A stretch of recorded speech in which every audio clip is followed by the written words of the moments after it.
உங்களின் அனைத்து விதமான தலைமுடி மற்றும் சரும பிரச்சனைகளுக்கு ultimate solution. We Care Hair and Skin Clinic 909428888. Vijay என்பவர் பர்சனலாக உங்களுக்கு எப்படி ஃபேனோ நான் பயங்கர ஃபேன் அவருக்கு. அவருடைய பயங்கர ரசிகன். முதல் ஷோ படம் பார்ப்பேன். இது அரசியல் களம் என்பது நீங்கள் திராவிட முன்னேற்ற கழகம் என்பது பெரியாராலும் அண்ணாவாலும் பல்வேறு மூத்த தலைவர்களுடைய கொள்கைகளெல்லாம் அடங்கி ஒரு பெட்டகம் தான் திமுக. இந்த கூட்டமே 1.25 கோடி. இந்த 1.25 கோடி பேரும் நீனு கை காட்டினா மட்டும்தான் தலைவர். அதுதான் இந்த கலைஞர் அவர்கள், அதுதான் மு க ஸ்டாலின் அவர்கள், அதுதான் சின்னவர் அவர்கள். இதெல்லாம் இவன் கை காட்டுறது தான். இவன் எல்லாரும் கையை மடக்கிட்டானா அவங்க கிடையாது. ஆக்சுவலாக ஊழல் கட்சி சொல்லு, திராவிட முன்னேற்ற கழகம் ஊழல் கட்சி சொல்லிட்டீங்க. அப்போ அந்த ஊழல்கள் எல்லாம் என்னவென்றால் எடு, ஏன் சொல்லலை? இந்த ஊழல் மூலமாக யாரெல்லாம் தண்டிக்கப்பட்டார்கள் என்றால் சொல்லு, ஏன் சொல்லலை? நீ என்ன பொத்தாம் போக்கில் போகிற போக்கில் திமுக பிடிக்கவில்லை. அதுக்குன்னு ஏதாவது வீட்டில் அப்பா அம்மா நம்மகிட்ட பேசும்போது டக்குன்னு ஒரு வார்த்தை கேட்போம், உனக்கு கொஞ்சமாவது அறிவு இருக்கா அப்படின்னு கேட்டுருவோம். ஏன்னா அவங்க எக்ஸ்பீரியன்ஸுக்கு நான் சொல்கிறது ரொம்ப குழந்தைத்தனமாக இருக்கும். அந்த மாதிரி அறிவும் கல்வியும் நம்மக்கிட்ட இருக்கிற பட்சத்தில், அரசியல் அறிவு இருக்கும் பட்சத்தில் நீங்கள் சொன்னதை நான் எப்படி நம்புவேன்? அவ்வளோதான். நிறைய பேர் அதை சொல்றாங்களேன்னு சொல்லிட்டு உங்கள்கிட்ட நான் கேட்குறேன், அதுக்கு உங்களுக்கு பதில் என்ன? வணக்கம் சார். வணக்கம். எப்படி சார் இருக்கீங்க? ரொம்ப நல்லா இருக்கேன். ஓகே சார், இப்போது சினிமாவில் ஆக்டிங் அப்படிங்கிறத ஒரு தாண்டி டைரக்ஷனில் இருக்கீங்க. நிறைய சமூக கருத்துக்கள் நிறைய இடங்களில் நீங்கள் பேசுகிறீங்க, உங்களோட கருத்துக்கள் வைக்கிறீங்க. எப்படி பார்க்குறீங்க? நம்மளோட வேலை தானே அப்படின்னு சொல்லிட்டு நீங்கள் ஒதுங்காமல் நிறைய விஷயங்களில் கருத்துக்கள் தெரிவிக்கிறீங்க. அது உங்களுக்கு அஃபெக்ட் ஆகும் அப்படின்னு சொல்லிட்டு நீங்கள் நினைக்கிறீங்க? நல்லா அஃபெக்ட் ஆகுது சார். சினிமாவில் அது பாதிக்கும். ரோட்டில் போகும்போதே ஒரு சின்ன பையன் முறைச்சிட்டு போவான். அவன் முறைச்சிட்டு போகும்போது தெரியும் விஜய் ஃபேனாக இருப்பான்னு எனக்கு தெரியும். அப்புறம் திடீர்னு எனக்கு ஒரு படம் கமிட் ஆகி கேன்சல் ஆகும். அப்போ நான் கேட்பேன், இந்த ப்ரொடியூசர் யாருன்னு கேட்பேன். அவர் ஏடிஎம் கேட்பாங்க. ஸோ அப்போ அவர் நான் டிஎம்கேன்றதுனால அவர் என்ன அவாய்ட் பண்ணிட்டாரு அப்படின்னு நான் நினைப்பேன். இதெல்லாம் எனக்கு தெரியும் தான் சார். தெரிஞ்சு தான் நம்ம வேலை செய்யும். இப்போ விமர்சகர்கள்னு சொல்கிறேன். இப்போ புழு சட்டை மாறன் நேரடியாகவே சொன்னேன். அடுத்த படத்துக்கு என்ன அவர் அசிங்கமாக திட்டினாருன்னா அவர் அது அவர் வேலை இல்லை. அவர் படத்தை பார்த்துட்டு அவர் இஷ்டத்துக்கு அவர் சொல்கிறார். பட் அதனால் பாதிப்பு சத்தியமாக இருக்கும். அது அவர் எப்படி இருந்தது நிறைய பேர் இருக்காங்க. நான் ஒட்டுமொத்த விமர்சகர்களையும் சேர்த்து தானே சொல்கிறேன். இப்போ நான் இடையில ஒருத்தன் ஏன் இந்த ஜட்ஜ்மெண்ட் நான் என்ன கேட்குறேன்னா, என் மனசில் பட்டது நிறைய பேருக்கு படாதுன்னு நினைக்கிறீங்களா? கண்டிப்பாக கேட்க மாட்டாங்க. சுயநலம். அவங்க ஒதுங்கி இருந்துப்பாங்க. விஜய் சார் மாநாடு, அந்த மாநாடு முடிகிற வரைக்கும் வெயிட் பண்ணி விஜய் சாருடைய ஒட்டுமொத்த ஸ்பீச்சையும் 10 தடவை கேட்டுட்டு நான் ட்வீட் போடுறேன். தமிழ்நாடு ஃபுல்லாக பரபரப்பாகுது. ஏன் திமுக ஆளுங்களே இல்லையா? மற்ற கட்சிகள் ஆளுங்களே இல்லையா? எல்லாருமே வெயிட் பண்ணுறாங்க. ஒரு பயம். ஏன்னா அவருக்கு அதிகப்பட்ட ரசிகர்களை கொண்டு ஒரு சூப்பர் ஸ்டாரு. அவரை பற்றி விமர்சனம் பண்ண ஏன் பயப்படுறாங்க?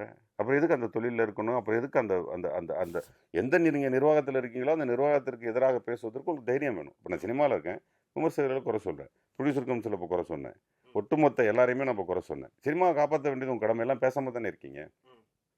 விஷால் சின்ன திரைப்படங்களே வரக்கூடாதுன்னாரு. நான் எத்தனை முறை ப்ரொடியூசர் கவுன்சிலில் போய் பேசியிருப்பேன். அதுக்கு ஏதாவது கண்டன குரல் கொடுங்க. கடைசியும் கண்டன குரல் வரவே இல்லை. அது அப்படியே நீர்த்து போச்சு. ஆனால் அதனால் பாதிக்கப்பட்டவனுடைய எண்ணிக்கை என்னவாக இருக்கும்னு நினைக்கிறீங்க? குறைந்தபட்சமாக ஒரு 1,00,000 இளைஞர்களாவது பாதிக்கப்பட்டிருக்கும். ஸோ அந்த வார்த்தையினுடைய வீரியம் என்ன, தாக்கம் என்ன, அதுக்கப்புறம் அது மன்னிப்பு கேட்கப்பட்டது, இல்லை சொன்ன வார்த்தையை திருப்பி அதெல்லாம் அப்புறம். ஆனால் அந்த கண்டனத்தை உடனே கொடுத்துடணும். நீங்கள் அப்படி கொடுக்காத பட்சத்தில் என்ன ஆகும்னா சார், ஒரு விளைநிலத்தில் களை இருந்தால் உடனே பிடிங்கிடணும் சார். அந்த நிலம் விளையும்.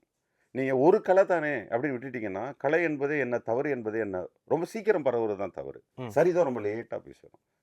தவறு பட்டுன்னு போய் சேர்ந்துடும். அப்போ ஒரு தவறு பட்டுன்னு பிடிங்கிடணும். அதை எடுத்துடணும், இம்மீடியட்டாக ரிமூவ் பண்ணிடணும். பண்ணால் தான் அந்த பயிர் செழிக்கும். இதுதான் பொதுவாக எல்லா தொழிலையும் எல்லா துறையிலையும் தவறுகள் நடந்தாலும் உடனே பேசிடணும். அது யாராக இருந்தாலும் சரி. என் சினிமா துறையில் நான் பேசிடுவேன். அதனால் எனக்கு என்ன பாதிப்பு வருதுன்னு எனக்கு தெரியாது. அப்போ என் ஒய்ஃப் ஒரு தடவை கேட்டாங்க, என்ன தான் பண்ண போகிறீங்க? என் 2 பிள்ளைகளை நல்லா படிக்க வைப்பேன். என் பிள்ளைகளுக்கு அறிவு கொடுப்பேன். அறிவு கொடுத்தா அவங்க வாழ்க்கையை அவங்க பார்த்துப்பாங்க. ஒருவேளை என் பையனே என்ன மாதிரி ஒரு போராளியாக நாளைக்கு நிற்கலாம், இது மாதிரி எதிர்த்து பேசணும்னு நிற்கலாம். அது அவனுடைய இஷ்டம். இல்லை அவன் சுயநலவாதியாக மாதிரி தான் உண்டு தான் வேலை உண்டு, அது அப்புறம். ஆனால் போஸ் வெங்கட்டுக்கு என்ன வேலைன்னா, இது மாதிரி ஒரு பிரச்சனை பேசிடணும். என்ன பண்ணிவிடுங்க? அதிகபட்சம் ஒரு தடவை எலெக்ஷன் போயிருந்தோம். என்னோடய ஹோண்டா கார் 4 டயரை வெட்டி போட்டாங்க. 4 டயரை வெட்டி போட முடிஞ்சிச்சு. அதுக்கு என் கழுத்தறுத்து போட்டிருக்கலாம். ஆனால் அடுத்த மேடையில் நான் போய் பேசிட்டேனே. நான் பேசத்தானே வந்திருக்கேன். நான் ஒன்றும் காரில் பவனி போக வரலையே. அந்த டயரை அப்படியே, அந்த வண்டியை அப்படியே போட்டு வாடகை வண்டி எடுத்துகிட்டு போய் மேடையில் பேசினேன். இல்லைங்களா? நீங்கள் தொண்டையை அறுக்க முடியாது. ஏன்னா என் காரை நீ டேமேஜ் பண்ணலாம். நான் இது 2016 எலெக்ஷனில் நடந்தது, 21 இல்லை. ஸோ இந்த மாதிரி எனக்கான எனக்கான எனக்கு இது பண்ணிட்டு தான் இருப்பாங்க. அன்னைக்கு ஏதோ ஒரு ஹோட்டல் போனப்போ கூட ஒருத்தர் பயங்கரமாக எனக்கிட்ட ரியாக்ட் பண்ணார். அப்புறமா எந்திரிச்சு போய் கேட்டேன், என்ன இப்படி ரியாக்ட் பண்ணுறீங்க, நீங்கள் என்ன விஜய் ஃபேனா அப்படின்னு கேட்டேன். சிரிச்சார். அதெல்லாம் இருக்கும். அப்புறம் நான் சொன்னேன், அரசியல் களம் என்பது வேறு, விஜய் என்பவர் பர்சனலாக உங்களுக்கு எப்படி ஃபேனோ நான் பயங்கர ஃபேன் அவருக்கு, அவருடைய பயங்கர ரசிகன், முதல் ஷோ படம் பார்ப்பேன். அதுவே அரசியல் களம் என்பது வேறு. நான் அரசியல் களத்தில் தான் இந்த மாதிரி எதிர்த்து பேசுகிறேன். இது திராவிட முன்னேற்ற கழகத்தில் இருக்கேன். திராவிட முன்னேற்ற கழகத்தில் எனக்கு எதிரான செயல் வேண்டாம் தான் இதேமாரி நான் கேள்வி கேட்பேன். ஓகே, இவ்வளோதானே தவிர நீங்கள் அந்த புரிதல் உங்களுக்கு வேணும் அப்படின்னு அவங்களுக்கு நம்ம எக்ஸ்பிளைன் பண்ணுறோம். ஸோ இப்போ அது நானாக இருந்தாலும் சரி, நீங்களாக இருந்தாலும் சரி, சில தவறுகளை ரொம்ப வெளிப்படையாக சுட்டி காட்டுறது யாருக்கு நல்லதோ இல்லையோ அதனால் ஒரு பெரிய கூட்டம் பாதிப்படைய போகிறது உண்மை. ஓகே, அவங்களுக்கு நம்ம செய்ய வேண்டிய கடமை நமக்கு உண்டு. அதை நம்ம செஞ்சு தான் ஆகணும். அது எதுவாக இருந்தாலும் சரி, எந்த துறையாக இருந்தாலும் சரி. சார் இப்போ நீங்கள் அந்த ஸ்பீச் முடிஞ்சதுக்கப்புறம் நீங்கள் அந்த ட்வீட் போட்டிருந்தீங்களா சார்? அதே இன்னும் கொஞ்சம் டீட்டெயில்டாக போட்டிருந்தா நிறைய பேர் அக்செப்டும் பண்ணியிருப்பாங்களோ அப்படின்ற மாதிரி இருந்தது. ஏன்னா நீங்கள் அவர் நல்ல ஒப்புச்சார் அப்படின்ற ஒரு கருத்து இருந்தது. அதில் உங்கள் கூட அரசியல் பண்ணணுமா? அடுத்த நாள் அது எல்லாத்தையும் எல்லாரும் பேசிட்டாங்க. அன்னைக்கு தான் பேச பயந்தாங்க. அந்த ஒண்ணுங்கிறது உரிமை. எனக்கு நானும் விஜய் சாரும் வயதா ஒன்று, ரொம்ப நாள் ஒன்னா பழகி இருக்கிறோம். அது எங்க நட்புன்னு ஒண்ணு இருக்கு. அதுலதான் அந்த அது மத்தவங்களுக்கு புரிய போறது இல்ல. அதே மாதிரி இன்னொன்னு என்னன்னு கேட்டீங்கன்னா, ராஜாஜி காலத்துல இருந்து திமுகவை ஒழிப்பேன்னு சொன்னவங்க எல்லாம் பெரிய லிஸ்ட். அதை உட்காந்து எழுதினாவே 10 பக்கம் பத்தாது. அவங்க யாருமே, பல பேர் உயிரோடையே இல்லை. பல பேர் அரசியலே நடத்தலை. பல பேர் சினிமா விட்டு போயிட்டான், அரசியலை விட்டு போயிட்டான், பொது வாழ்க்கையை விட்டு போயிட்டான். ஆனால் திமுக மட்டும் அப்படியே இருக்கும். ஸோ அப்போ அதுக்கு நான் என்ன விளக்கமாக கொடுக்க விரும்புகிறேன் அப்படின்னா, திமுகங்கிறது எல்லாரும் என்ன நினச்சிக்கிறாங்க, திமுக அப்படின்னு கலைஞர், திமுக ஸ்டாலின், திமுக உதயநிதி ஸ்டாலின். அது இல்லை. திமுக என்பது ஒரு கொள்கை பெட்டகம். திமுக என்பது ஒரு புத்தகம். அது யார் கையில் இருக்குங்கிறத தான் நீங்கள் பார்க்குறீங்க. அந்த புத்தகத்தை யாருமே பார்க்க மாட்டேங்கிறீங்க. இந்த டீட்டெயில்ஸ் நிறைய பேருக்கு கரெக்டாக புரிய மாட்டேங்குது. அரசியலை பொறுத்தவரையில் சீமான் அல்ல, சீமானின் தத்துவங்கள், சீமானின் கொள்கைகள். திருமாவளவன் இல்லை, அவரின் கொள்கைகள், அவருடைய தத்துவங்கள். பாரதிய ஜனதா பார்ட்டி இல்லை, கொள்கைகள். அந்த புத்தகத்துக்கு தான் வேல்யூ. நீங்கள் திராவிட முன்னேற்ற கழகம் என்பது பெரியாராலும் அண்ணாவாலும் அதுக்கு முன்னாடி நீதி கட்சி என்ற பல்வேறு மூத்த தலைவர்களுடைய கொள்கைகளெல்லாம் அடங்கிய ஒரு பெட்டகம் தான் திமுக. அந்த பெட்டகத்துக்குன்னு சொல்லி இங்கே பல கோடி பேர் இருக்கிறாங்க, மெம்பர்ஸாக இருக்காங்க. அதுக்குன்னு தனி சொத்து இருக்குது, அதுக்குன்னு நிறைய அமைப்புகள் இருக்குது. அமைப்புகளுக்குள்ள ஏகப்பட்ட தலைவர்கள் இருக்கிறாங்க, பல்வேறு பொறுப்பாளர்கள் இருக்கிறாங்க. இந்த கூட்டம் இருக்குல்ல, இந்த கூட்டமே 1.25 கோடி. இந்த 1.25 கோடி பேரும் நீனு கை காட்டினா மட்டும்தான் தலைவர். அதுதான் இந்த கலைஞர் அவர்கள், அதுதான் மு க ஸ்டாலின் அவர்கள், அதுதான் சின்னவர் அவர்கள். இதெல்லாம் இவன் கை காட்டுறது தான். இவன் எல்லாரும் கையை மடக்கிட்டானா அவங்க கிடையாது ஆக்சுவலாக. ஸோ நான் திராவிட முன்னேற்ற கழகம், திராவிட சித்தாந்தம், திராவிட மாடல்னு பேசும்போது கோவப்படுறேன். நீங்கள் தனிப்பட்ட முறையில் யார் மேலேயும் நீங்கள் ஒரு கருத்து தெரிவிக்கிறது, உங்கள் 2 பேருக்குள்ள பர்சனல் கோவத்தில் நான் வர வேண்டிய அவசியம் இல்லை. ஏனென்றால் இந்த 1.25 கோடி சொல்கிறேன் இல்லை, மெம்பர்ஷிப் கார்டு வச்சுருக்கோம், அதில் நான் ஒருத்தன். நீ என் கொள்கைக்குள்ளே நீ விரல விடும்போது எனக்கு கோவம். அவ்வளவுதான். இதை இந்த புரிதலுக்குள்ள உள்ள பிரச்சனை தான் இளைஞர்களுக்குள்ள.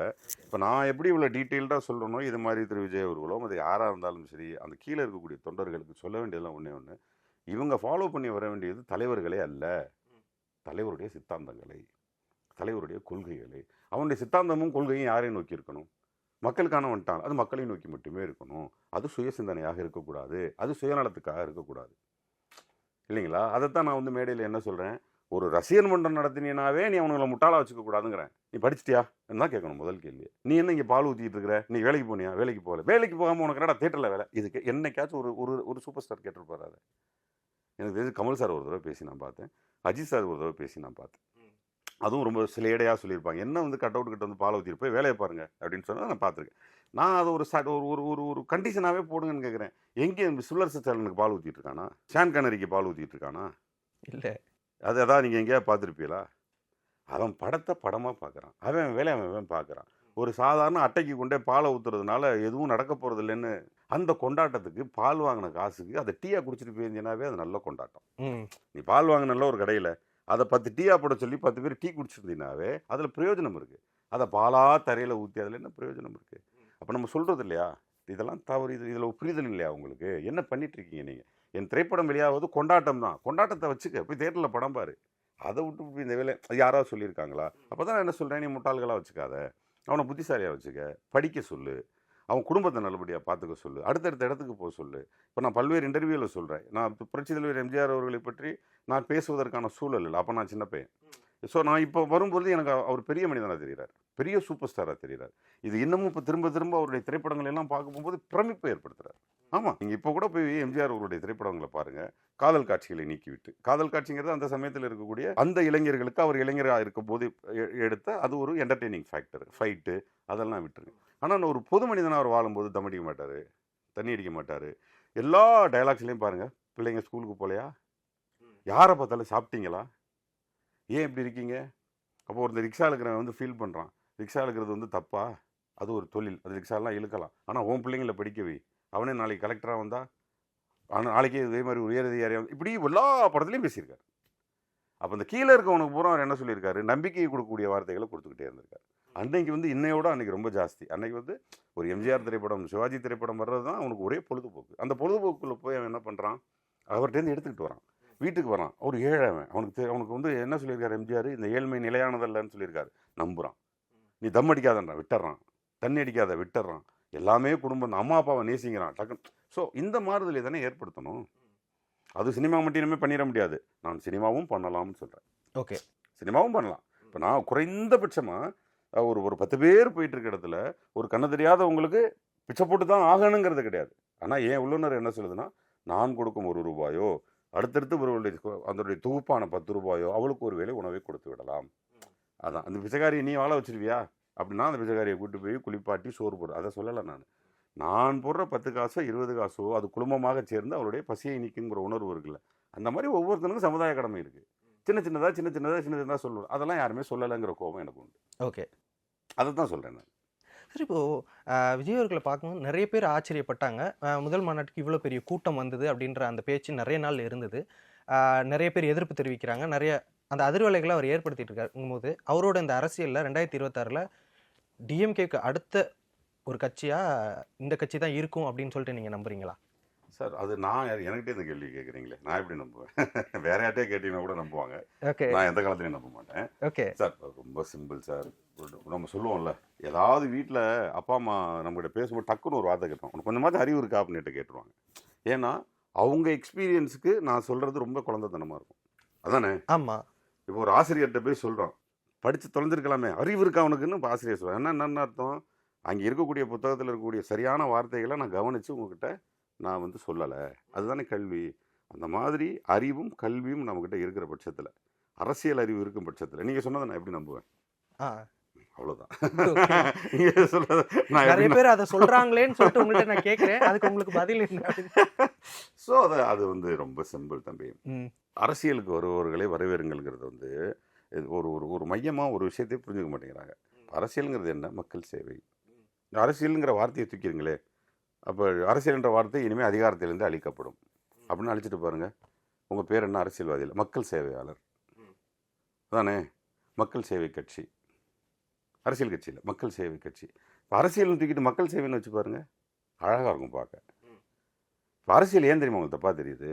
நீங்கள் பிறந்த காலத்துலேருந்தே அரசியல்னா சாக்கடை, அரசியல்னா தப்பு, அரசியலுக்கு ஏன் போகிற, அரசியல்லாம் உனக்கு தேவையா, அரசியல்னா அது, அரசியல்னா இதுன்னு சொல்லி இந்த அரசியலுங்கிற வார்த்தையவே தவறான வார்த்தையாக சித்தரிச்சிட்டாங்க. அரசியல்வாதி அல்ல, மக்கள் சேவையாளன். மக்கள் சேவையாளன் திரு விஜய் அவர்களுக்கு என்னுடைய வரவேற்பு. மக்களுக்கு சேவை செய்ய வந்த, மக்களோடு மக்களாக இருக்கக்கூடிய விஜய் ரசிகர் மன்றத்தைச் சேர்ந்த அவருடைய மக்கள் சேவை கட்சியை சேர்ந்த அத்தனை மக்களுக்கும் என்னுடைய வாழ்த்துக்கள்னு சொல்லி பாருங்க, அழகாக இருக்கும். அரசியலுங்கிற போது தப்பாக இருக்கும். இப்போ நீங்கள் அங்கே தான் அவருடைய அரசியல் என்றி அல்ல, அவருடைய மக்கள் சேவை என்றி. அப்படி நீங்கள் பாருங்கள், விஜய் சார் மட்டும் இல்லை, யார் வந்தாலுமே நம்ம அவரை இருப்போம். நோக்கம் என்ன?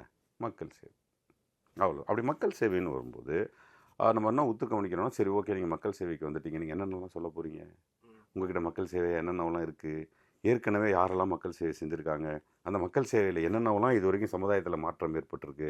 உதாரணத்துக்கு எடுத்துக்கொள்வோமே, நீதி கட்சின்னு ஒன்று வந்துச்சு, அது ஒரு மக்கள் சேவையை செஞ்சிச்சு. காங்கிரஸ் இருந்துச்சு, ஒரு மக்கள் சேவை இருந்துச்சு. காங்கிரஸ் குலக்கட்சியை கொண்டு வந்துச்சு, அது மக்களுக்கு எதிராக இருந்துச்சு. அப்போ புதிய நீதி கட்சியில் இருக்கக்கூடிய அத்தனை பேரும் எதிர்த்தார்கள். காமராஜர் எதிர்த்தார், பெரியார் எதிர்த்தார். அதுக்கப்புறம் தான் அது போச்சு. அதனால தான் நீயும் நானும் இந்த மாதிரி வந்து உட்காந்துருக்குறோம். அதுக்கப்புறம் பெரியார் இருந்தார், தோளில் துண்டு போடுறது செருப்பு போடுறதுலாம் பிரச்சனை இல்லைன்னு சொன்னார். அவர் பிரமாதமான மக்கள் சேவை செய்தார். அந்த மக்கள் சேவையை அரசியல் சேவை, அதாவது மக்கள் சேவையை முற்றிலுமாக மக்களுக்கானதாக ஒரு கட்சியாக மாற்றுவோம்னு அண்ணா சொன்னார். பெரியார் ஒத்துக்கலை. அண்ணா உடனே மக்கள் சேவைக்காக ஒரு கட்சி ஆரம்பித்தார். இவ்வளோ இருக்கு இல்லையா? அண்ணா அவர்கள்ட்ட ஏகப்பட்ட எண்ணம் இருந்தது. அந்த மக்கள் சேவைகளை அவரால் பூர்த்தி செய்ய மறைந்து விட்டார். அதை அத்தனையும் வந்து சட்டமாக இயற்றி மக்கள் சேவைக்கு ஒத்துழைப்பு செய்தார் கலைஞர் அவர்கள். அப்படி தானே சொல்கிறோம். இதை நீங்கள் மக்கள் சேவைன்னு சொன்னீங்கன்னா ரொம்ப ஈஸியாக இருக்கும். அப்படியே அரசியல்னு சொல்லி பாருங்கள், தப்பு நமக்கு உணர்த்தப்பட்ட விதம் தவறாக இருக்குது. ஸோ அப்போது இந்த கொள்கை இருக்கு இல்லையா, பெரியார், அண்ணா, கலைஞர், இப்போ நீதி கட்சி, அது இதுன்னு இருக்கு இல்லையா, இப்போ இந்த கொள்கையெல்லாம் பண்ணி நமக்கு என்னென்னலாம் மாற்றம் வந்திருக்கு. இப்படி வந்து உட்காந்துருக்கோம், பேச்சு சுதந்திரம் இருக்குது, உங்களுக்கு எனக்குமான பேச்சு சுதந்திரம் இருக்குது. நீங்கள் வந்து இப்போ எந்த இடத்துல வேணால் இடம் வாங்கலாம். அங்கே வந்து கலர் தேவர் அது மாதிரி வித்தியாசமாக கிடையாது. அது ஒரு இடம் தான். அந்த இடத்த நீங்கள் இப்போ நீங்கள் இது முன்னாடி இருந்த காலகட்டமாக இருந்தால் ஒரு ஒரு ஒரு ஒரு ஒரு தாழ்த்தப்பட்ட வகுப்பினை சேர்ந்தவர்கள், ஒடுக்கப்பட்டவர்களுக்காக ஒரு இடம், நீங்கள் அங்கே மட்டும்தான் வாழணும்.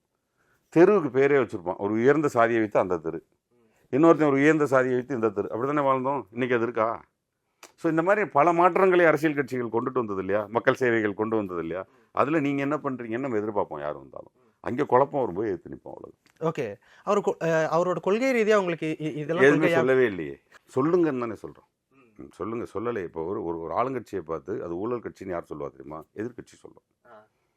இன்னைக்கு நேற்று இல்லை, உலகம் தோன்றிய காலத்திலிருந்து ஒரு மன்னர் இருந்தால் தோல்வியடைந்த இன்னொரு முறைக்கு அது பக்கத்தில் இருந்துட்டு உங்களை எல்லாம் கொடுமைப்படுத்துகிறான் மன்னன்பான். ஏன்னா அவன் வந்து ஆட்சி செய்யணும். அவன் அந்த அந்த ஆசைக்காக என்ன சொல்லுவான், போய் சொல்லிகிட்டே இருப்பான், மன்னனை பற்றி குறை சொல்லுவான். இப்போ அரசியலாக மாறுது. ட்ரம்ப் வந்தால் என்ன பண்ணுவார், அந்த அம்மா ஹிலாரியை திட்டுவார். ஹிலாரி வந்தால் என்ன பண்ணும், ட்ரம்ப்பை திட்டும். ரெண்டு பேரும் மாற்றி மாற்றி திட்டிக்கிறாங்க. அதிபர் ஆனோன்னு வாழ்த்துக்கள் சொல்லிட்டு போயிடுவாங்க. இதுக்கப்புறம் 5 வருஷம் என்ன சொல்லுவாங்க, அவர் என்ன பண்ணாலும் தப்புன்னு சொல்லுவாங்க. அதானே வேலை. அது அமெரிக்காவாக இருந்தால் ஆப்பிரிக்காவாக இருந்தாலும் அதான், சென்னையாக இருந்தாலும் தமிழ்நாடாக இருந்தாலும் அதுதான். ஸோ அப்போ அந்த 10ஆம் பசலி வேலையை நீங்கள் ஏன் செய்கிறீங்கன்னு கேட்குறேன். அதை செய்கிறது தான் எடப்பாடி இருக்காரு. உங்கள் ஆட்சி சரியில்லை, நீங்கள் ஊழல் ஆட்சி, நீங்கள் செஞ்சது சரியில்லை, இன்றைக்கி டாக்டர் குத்தப்பட்டு இருக்கிறார். அதற்கு காரணம் என்ன, உங்களுடைய பாதுகாப்பு சரியில்லை. தமிழ்நாடு முழுவதும் இருக்கிற பாதுகாப்பில் அந்த டாக்டர் குத்தப்பட்டதுக்கு பாதுகாப்பு சரியில்லை. அதை வந்து எடப்பாடி சொல்கிறார். சட்டம் ஒழுங்கு கெட்டு விட்டது. இப்போ வந்து அந்த கத்தி எடுத்துகிட்டு போனவனுடைய மனநிலை என்ன, குத்தப்பட்டவனுடைய, அதெல்லாம் இவங்க கேள்வி இல்லை. அது என்ன விசாரணைக்கு உட்படலை. அதற்கு இடையில ஒரு அரசியல்வாதி குத்தி கொல்லப்படுகிறார். அடுத்த நாளே ஸ்ட்ரைக்கு, குற்றவாளியை கண்டுபிடியுங்கள். உலகம் முழுவதும் குற்றம் நடந்துச்சுன்னா ஒரு 15 நாளாவது வேணும் குற்றவாளியை கண்டுபிடிக்க. அது என்ன அடுத்த நாளே ஸ்ட்ரைக்கு? குற்றவாளியை கண்டுபிடிச்சிருவீங்கன்னு பயப்படுறீங்களோ? அப்படி இருந்தது. அது வேகமாக குற்றவாளியை கண்டுபிடிச்சிடாதீங்கிற மாதிரி இருந்துச்சு அந்த ஸ்ட்ரைக்கு. புரியுதுங்களா? அப்போ குற்றவாளி அப்புறம் எல்லாம் குற்றவாளியை கண்டுபிடிச்சாச்சு, இப்போ அத்தனை பேருங்க தண்டனை கொடுத்தாச்சு. அப்போ அந்த அன்னைக்கு பண்ண ஸ்ட்ரைக்கோட மீனிங் என்ன? அன்னைக்கு உன் அட்டென்ஷன் வெளியே தெரியணும், அன்னைக்கு நானும் இந்த ஊரில் தான் இருக்கேன்னு தெரியணும், அன்னைக்கு என் முகம் பேப்பரில் வரணும் தான் ஒவ்வொரு போராட்டமும் இருக்கே தவிர அது எந்த வகையில் மக்களுக்கு பிரயோஜனமாக இருக்குது? இடைஞ்சலாக தான் இருக்குது. உன் போராட்டம் மக்களுக்கு இடைஞ்சலை தான் ஏற்படுத்தும். என்ன பிரயோஜனமாக இருக்கும்? புரியுதுங்களா? ஒரு அரசு என்பது ஒரு குற்றவாளியை கண்டுபிடிக்கிறதுக்கான துறை இருக்குது. அந்த துறைக்கு ஆர்டர் போகிறான், அவன் கொண்டு கண்டுபிடிக்கிறான், கோர்ட்டுக்கு போகிறாங்க, தீர்ப்பு வழங்கப்படுது, தண்டனை அனுபவிக்கிறான். பண்ணலாம். அதுக்கான நேரம் தேவை தானே.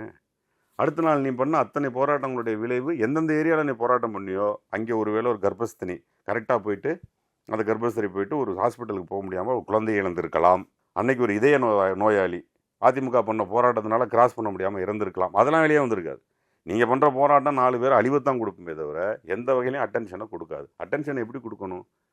உடனடியாக நேரடியாக முதல்வர்கிட்ட போய் இப்படி ஒன்று நடந்திருக்கு, இப்படி ஒன்று நடந்திருக்கு, இது உடனடியாக விசாரிங்கள்னு கொடுத்தா செய்ய போகிறாரு.